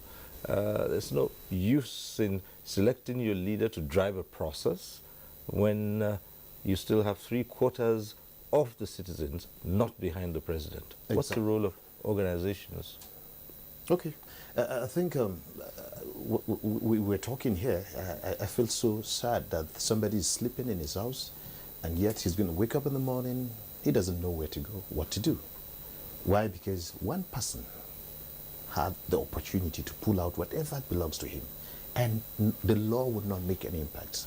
Now, civil society organization being a watchdog in the society, we see things, we blow whistles. Sometimes they laugh at us. The politicians are here. Those in the executive are here. Sometimes they say, you people are in a hurry. Okay, in a hurry. Their generation are very much comfortable because they have realized that it is now that they are in charge. They have to take it slow and steady. Now, slow and steady, when technology is driving us mad, our kids can tell you, in fact, can perpetrate corruption from the device. Kids are robbing banks. Now, translating this into the situation on ground, in our own situation, the schools are not functioning. Why? Because certain individuals padded the budget at some point in time, They move in allocations that's supposed to go for institutions. And these are people we have. They are the role models we have today. They are the people that we are looking up to. These children, what number of students are we having as graduates? What role do you think a civil society organization can do to that kind of, this kind of audience? You want to tell them something different from what they're seeing in reality? No. Now, to move forward, these are the way forward. For example, talking about strengthening institutions. We're strengthening institutions because we want to tackle the corruption. Now, we have a scenario whereby the institution, particularly the FCC, doesn't even have, we don't have a substantive person there. Why? Because we have some ex-governors that they know very well that some of them are in courts. We sit down and talk about corruption. I don't know if really we're talking, is it because we're in media talking? We should be realistic to what we're saying. A generation of my elders here should, for God's sake, for once, relate with us, with people on the streets. In what manner? Practice what you're talking about. It's not about politics all the time. It's about reality. This country gradually is drifting into chaos. We know it very well, but we don't want to accept it. Recently, some group of young people came out to make what they said, declaration, ultimatum. On what purpose? Because the youths are left, no jobs, industries are down, because one person from the house is built in Maitama, he has to replicate that same house in his village in some number of states because he's going to visit those states. All these things are corruption. Okay. So civil society organizations, we've been saying this. Today there's been protests. Tomorrow there will be another protest. Yesterday there were protests. But what do they amount to? Okay. Let's go to Anambra. We have a caller on the line, calling in from Anambra. Sembe from Anambra, go ahead.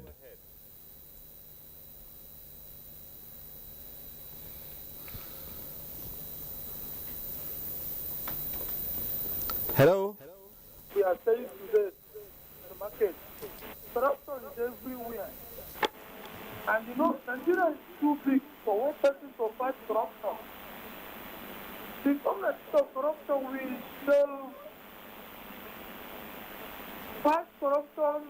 Is not only moments where we fight everywhere. If you come to the market, corruption is there. Schools, offices, and somewhere even the churches. So let us join our hands together to fight corruption because it's our future of our children and the future of the country.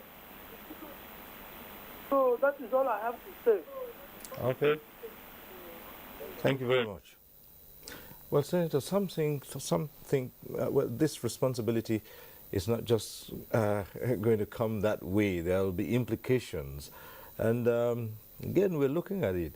Every time there's need to take decisive action on issues in Africa, everyone remembers that there is a Nigeria, there is a Nigerian leader. And sometimes you find out that Nigeria will deploy its resources, both material and human resources, into driving these leadership positions at the detriment of its own development. Do you see this happening in this case? Well, what we need to always put into consideration is the very fact that you don't have to have more than enough before you do good to other persons. Mm-hmm. If you said you will not give out arms or help the next person until you have more than enough, then you will never help. So as far as I'm concerned, we should understand that there are nations that have been sending in assistance to us, not because they don't have problems, but because it is part of humanity to show compassion to the next person.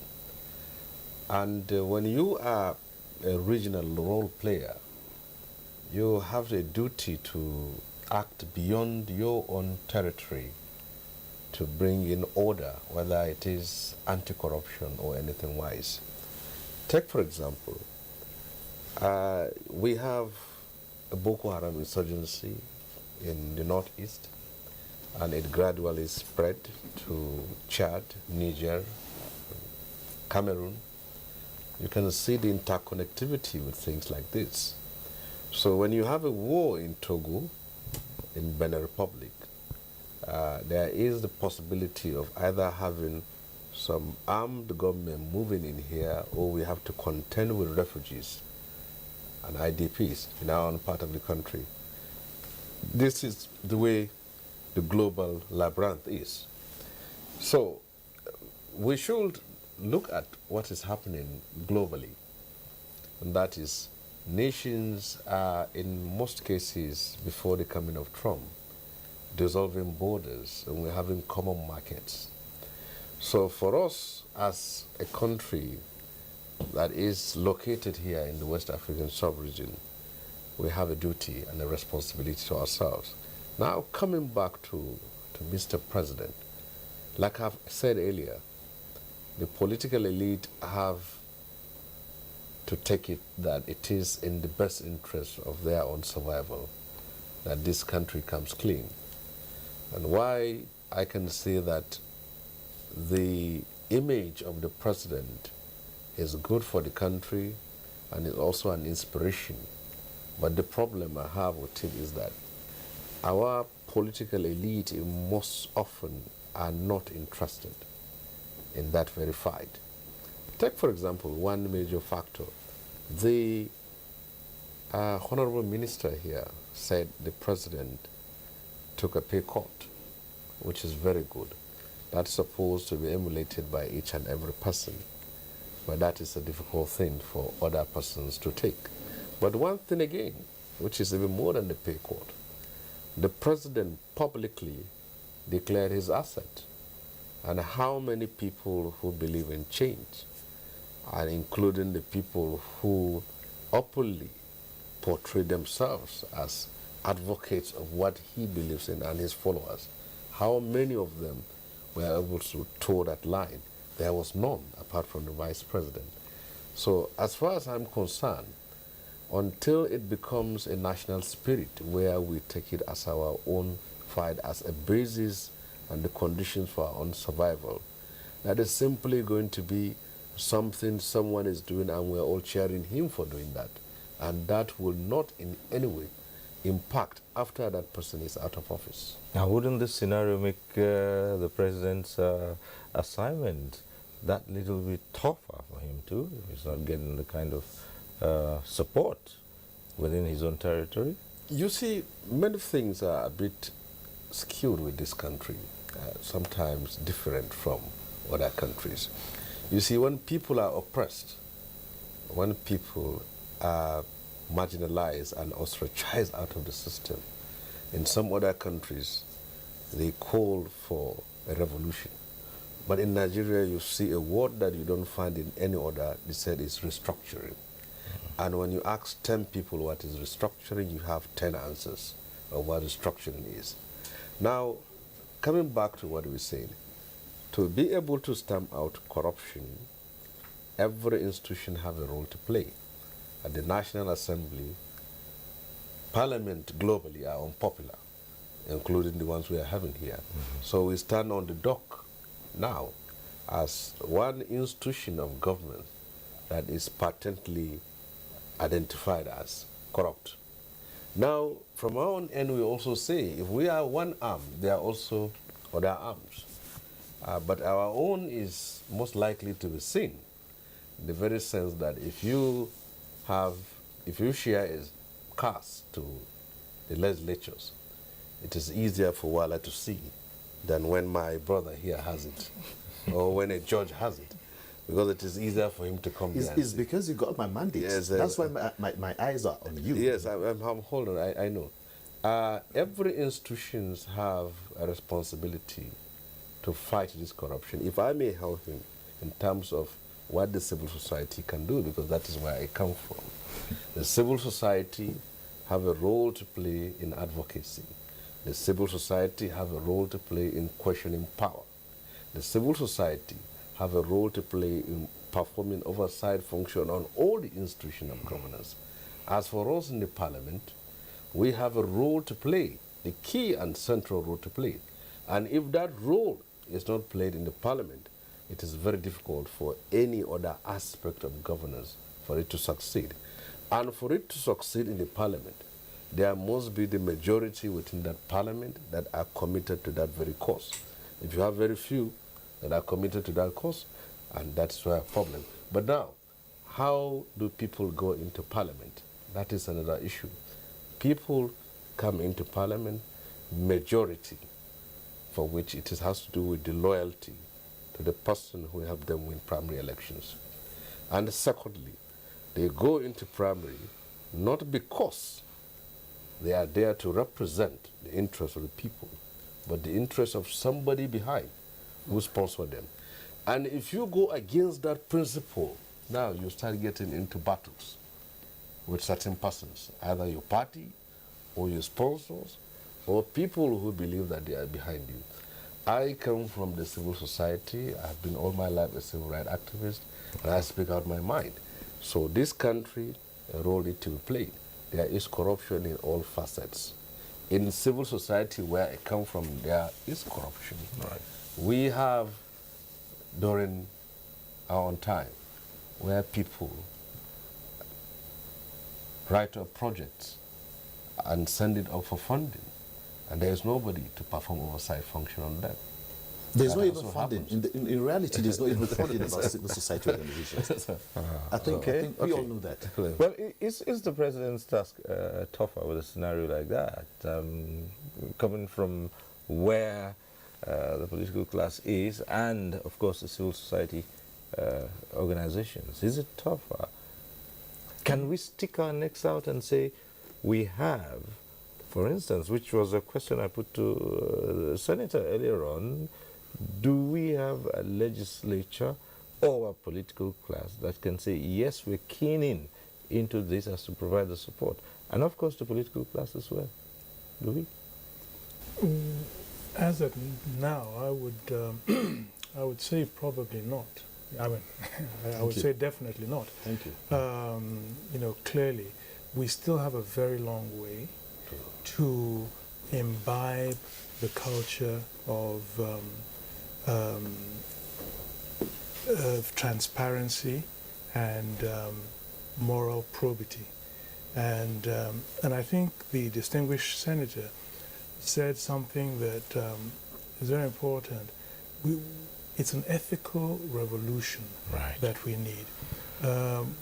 You know, we seem to lack that moral compass. And why I use the term moral compass is that it does not always have to be about laws. Exactly. You know, whether there is somebody there who is going to, you know, shoot you or imprison you. We have to get to the stage where it comes from within.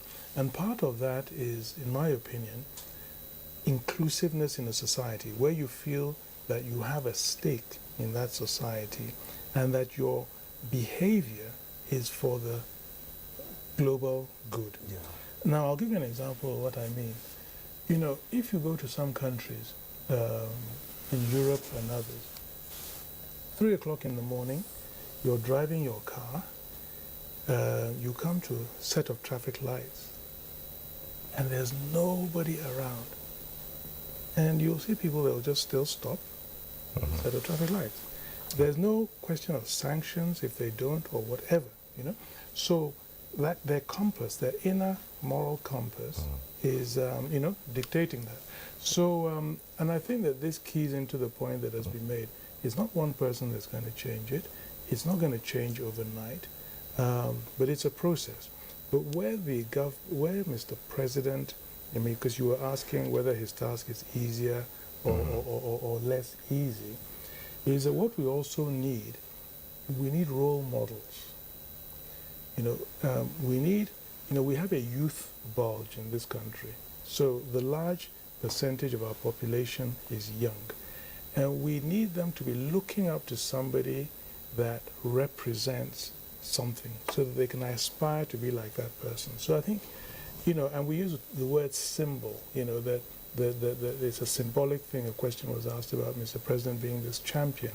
But I think it's important for us to have more and more successful people, more and more high-profile people who convey this sense and quality of integrity. You know, we saw that with Nelson Mandela and others, and you know, show that in our society we can begin to have people we can point to, because there are too many models, high-profile people in our country who do not represent that quality that we want. Okay. Would it by any chance, this leadership role, would it by any chance lead to certain implications on resources, either human, material, for Nigeria? Yes, it will. Well, I mean, not enormous. I mean, what we have to do is to prepare a program for him. You know, it's like when you have ambassadors, brand ambassadors. You know, they go out there, they might speak at events and so forth, and you know, give messages out. And we might at some point help to strengthen institutions in other countries. Would that be part of it, for instance? Absolutely, there'll be a spin-off effect. I mean, that's the whole idea. So it might just also, it might really involve the question of resources. Well, are there any, legislative issues here where the legislature would be contributing to, in terms of when you have to provide certain support, which would need to be taken from the viewpoint of the law and what the law says and the Constitution? Yes, when you have such a continental engagement, whatever conventions, agreements that are reached has to be domesticated, and that can only be done through the parliament. The parliament provides the legal instruments for which some of these issues that are treated continentally could be now taken as a national law. And we need to also understand it very well, as been raised by my own brother here, the underfunding for the anti-corruption agencies. I think it is one key aspect that the parliament must look into in terms of if we are really serious about fighting this corruption. When you have an anti-corruption agency that has a budget of, let's say, 200 million naira, and it has to pursue cases of almost 2 to 3 trillion naira. And if you have an anti-corruption agent that collects a salary of 40,000 naira, he has to go after someone who stole 5 billion naira. You know what is going to come out of it. Yes. Well, Dr. Olaofe, back to you now. Ethical revolution, role models, from the point of institutions, faith institutions. Faith. Well, if you go back to the faith institution, they have a role to play. And then, because that's why we have the two books, either the Bible or the Holy Quran. And, but to my own surprise, what people are reading from the holy books, either from the church or in the mosque, are we really working with it? There is a portion in the Holy Quran that you say people should do good, and you have forgotten doing that good, and you read these books, then God concluded saying, Afala takilun, are you with your senses? So you can see that institutions, they will just be reading. You go to the mosque, you go to the church, but with that, is it yielding any results? But with that, you don't need to say, let me stop saying it. Keep on doing the good things, because change will come.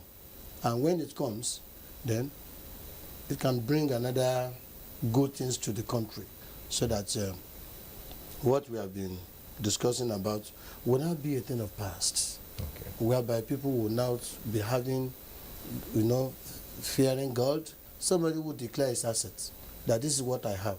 He fears God. And then somebody who is not compromising, that let me talk and say my own, because of one day that will stand before Almighty Creator. And somebody who believed that this money outside, what brought about recession? If the money is there, we wouldn't have put ourselves in this problem. So, but you see, faith-based, we have a lot to do, whereby don't collect money and promise people that I'm praying for you. And at the end of the day, then God is the only one who answers prayer. And even you yourself that you are collecting that money, then you still be punished. It's just like somebody say, let me go to Mark and pray for you, that you win an election. Then you return back, that person failed. Are we now saying that God does not see everybody? He knows those who are doing the right thing and knows those who are doing the wrong thing, and he knows where to handle them. So with that, let's keep on putting hands together and make Nigeria great so that this corruption will go.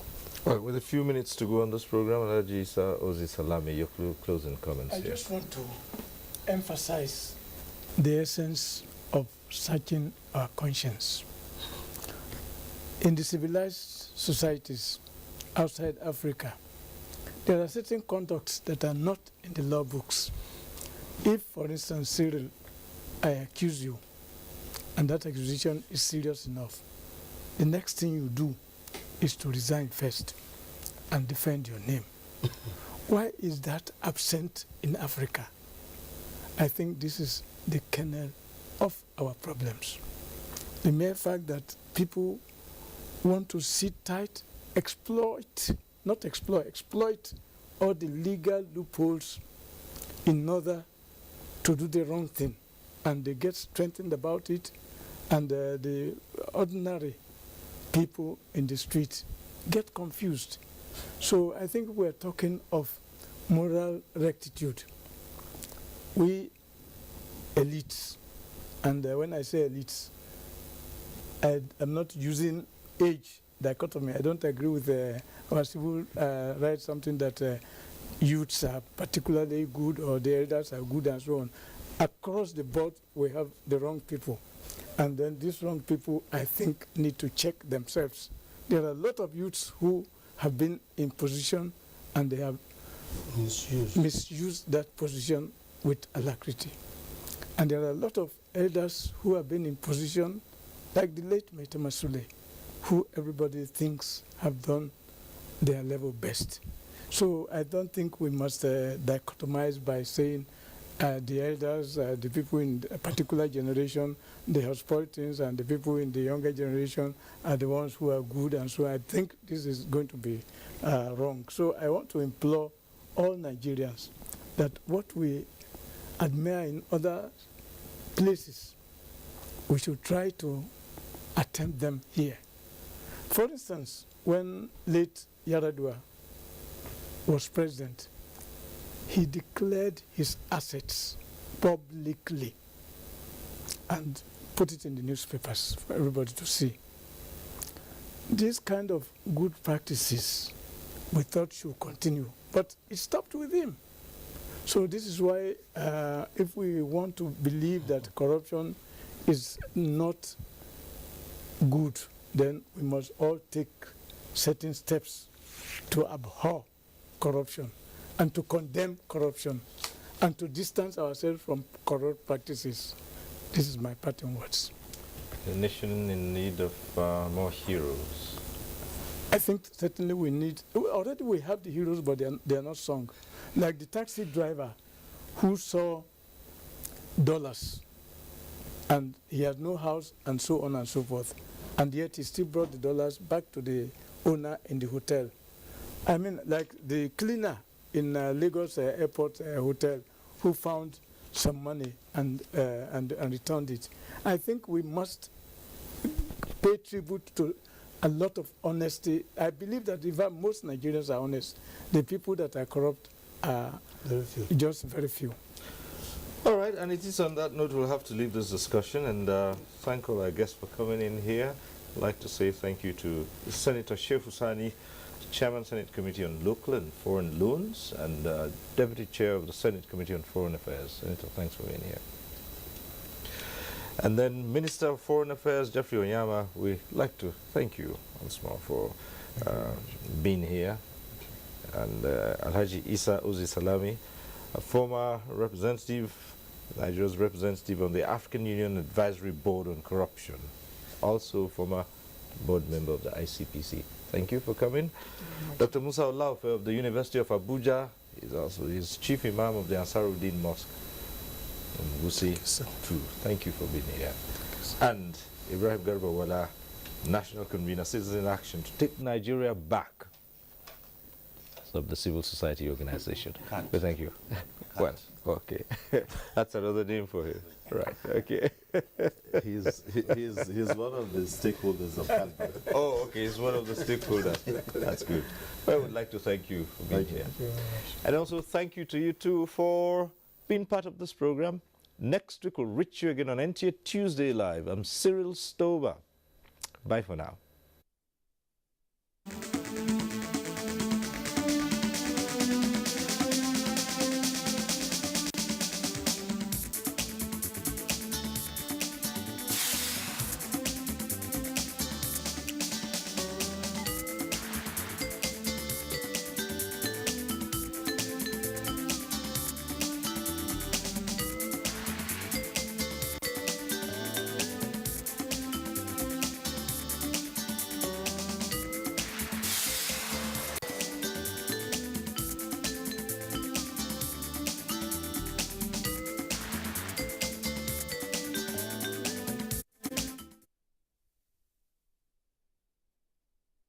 Stream at www.nta.ng/live.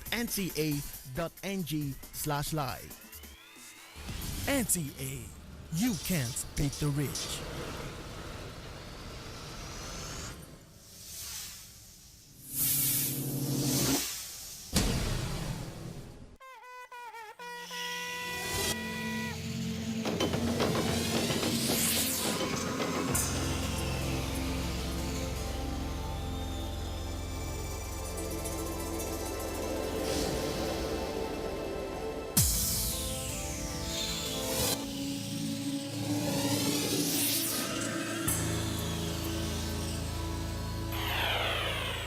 NTA, you can't beat the rich.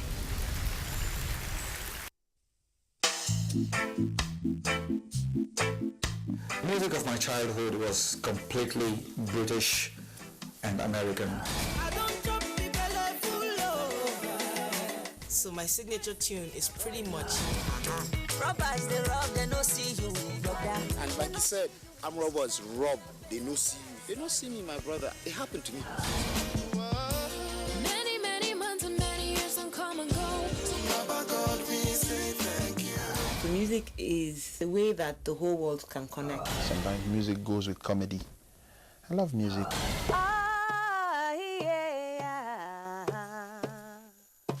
Let the love for music keep burning in you.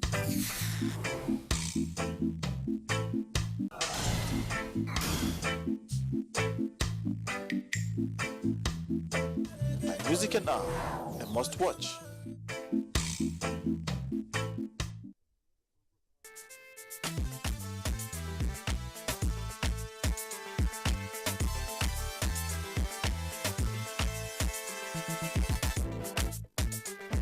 Welcome to the program, The Eagle. My name is Aisha Gambari. Aisha Muhammad is with me on the program. Hello. Hi, Aisha. Good evening to you, viewers. Thanks for joining us as we bring you another interesting edition of the program. The program is The Eagle, coming to you from the Economic and Financial Crimes Commission, EFCC. The Eagle, showing on this station every Monday from 3:30 to 4 p.m. Watch out. EFCC will get you anywhere, anytime. A trip to the world of entertainment, enlightenment, and information could be expensive, but Weekend Deal brings it to you at no cost. Join the duo of Ruth and Suleiman on a tour to remember as they serve you different delicious dishes. Wow, what a mouthful. In the 15-minute studio, Elizabeth keeps you spellbound with her exciting chats with creative and distinguished professionals. Don't miss out on a deal for a refreshing relaxation every weekend on Weekend Deal, 6:30 to 9 a.m. every Saturday and Sunday. Weekend Deal, the biggest deal in Africa. For over 25 years, I have been privileged to anchor various programs on television. But the news program that I find most exciting and challenging is The Weekend File. This is largely because of its philosophy of engaging all classes of people, the artisans, politicians, technocrats, captains of industry, and professional analysts on issues that touch all aspects of life and living. In the conversations that follow, you find complexities, different views, ideologies, thought patterns, and individual beliefs. It's quite engaging. We do this Saturdays on NTA Network Service at 9 p.m. It's Weekend File, but you call it Weekend Companion, and it's all about nation building. Join me, Kirian Umayo, and production crew every Saturday for this weekend treat, and I can tell you that it is unmissable. Make it a day.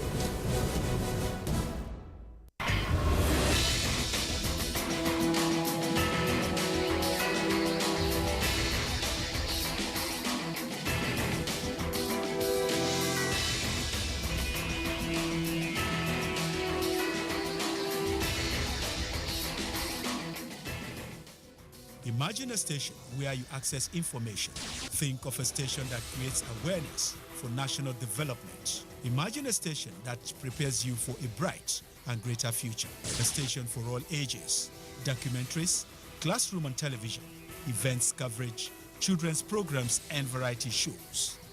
Always stay tuned to NTA Knowledge on the StarTimes platform, channel 359. For partnership, sponsorship and advert placements, contact us on NTA Knowledge.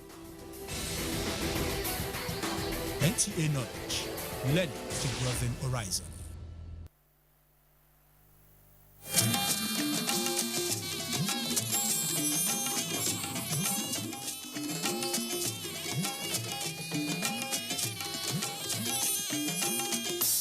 This is the network service of the NTA.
With history of corporate existence weaved around a small 7th century iron crafting community around Dala Hill, Kano is a crown jewel in the possession of several remarkable archaeological and historical sites of interest, popular with scholars and tourists alike.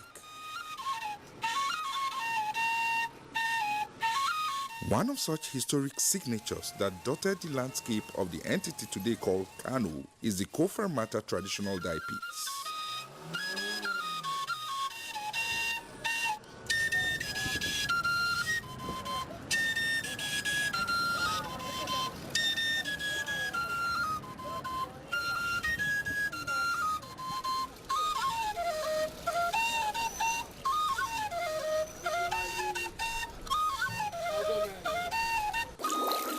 Kano represents the heart of a thriving city in traditional crafts, industry and commerce, long before the Europeans heard about her existence.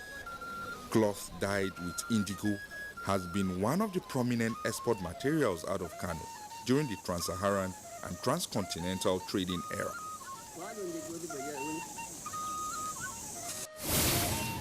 The historical documented visit of Leo Africanus to Kano in 1530 AD are claimed to expose Kano to the outside world, and the inscription on the wall at the entrance of Kofar Mata dye pits, put side by side, lend credence to the place of Kano as an entity of medieval civilization that spans several centuries. Muhammadu Dabbosa is said to dug the first pits and started the craft of cloth dyeing with indigo plant in Kano. This narrative, like every oral tradition, folklore and tale, is handed down from one generation of dyers to the other and could be aptly recalled with precision even by younger members of the family. I am 6th generation for this business. My first grandfather, Malam Mahmoud Dabbosa, is the first person to doing this business all over the world. Thank you, yes. Over 700 years. So we use calabash for our pots, with mixing the ingredient and dyeing the material inside the pot or calabash. Just as this tale is passed down through several generations of dyers in Kano, so are the pits. Ownership of the pits has remained in the Dabbosa's family lineage over the centuries, and each household and descendant strived to keep alive this generational heritage. Here in Africa, and specifically in Nigeria, to be specific in Kofar Mata, Kano, what they do there is passed from generation to generation, and up to today, some generations of houses are still maintaining that as their personal trade. What they are producing, of course, anywhere it stands the test of quality. Very beautiful dyeing, smooth, level dyeing, because of the time they have taken on it.